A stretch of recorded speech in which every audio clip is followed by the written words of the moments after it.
అందుకే ఉర్దూ భాషలో మన ఒక సామెత ఉంది, ఒక స్నేహితుల మధ్య ఒక జోక్ ఉంది. అదేమిటంటే రంజాన్ కా చాంద్ నజర్ ఆగా అంటారు. రంజాన్ కా చాంద్ నజర్ ఆగా. ఇది చంద్రుడిని ఎవరు అనడు.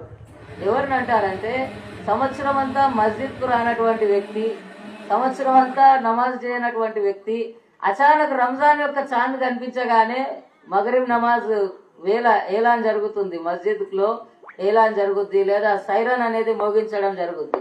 టీవీల్లో, వార్తల్లో, మనకు ఫోన్లలో చాంద్ నజర్ ఆగా, చాంద్ నజర్ ఆగా, చంద్రుడు నిలవంక కనిపించాడు, రంజాన్ ప్రారంభం అయిపోయింది అని ఏలాన్ జరగగానే అప్పటి వరకు అతను రంజాన్ గురించి ధ్యాస, రంజాన్ గురించినటువంటి ఆలోచన, రంజాన్ గురించినటువంటి తయారీ ఉండదు.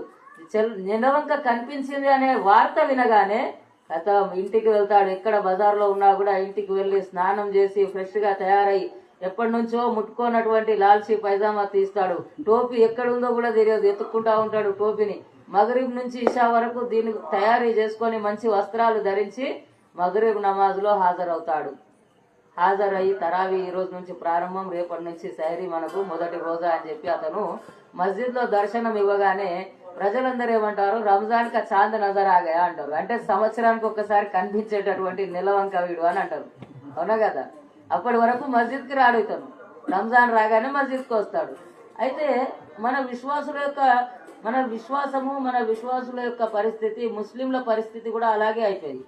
అనేక మంది ముస్లింలు రంజానీ ముసల్మాన్, కొందరు జుమా ముసల్మాన్లు ఉంటే కొందరు రంజానీ ముసల్మాన్, కొందరు జుమా రోజు మాత్రమే మస్జిద్లో కనిపిస్తారు. వారమంతా వాళ్ళ విశ్వాసం ఎక్కడ పోతుందో, వారమంతా వాళ్ళ అల్లా యొక్క భయం ఎక్కడ పోతుందో, వారమంతా వాళ్ళు మస్జిద్లు ఉన్నాయనే విషయం వాళ్ళకు గుర్తుందో లేదో తెలియదు. జుమా రోజు మాత్రమే కనిపిస్తారు.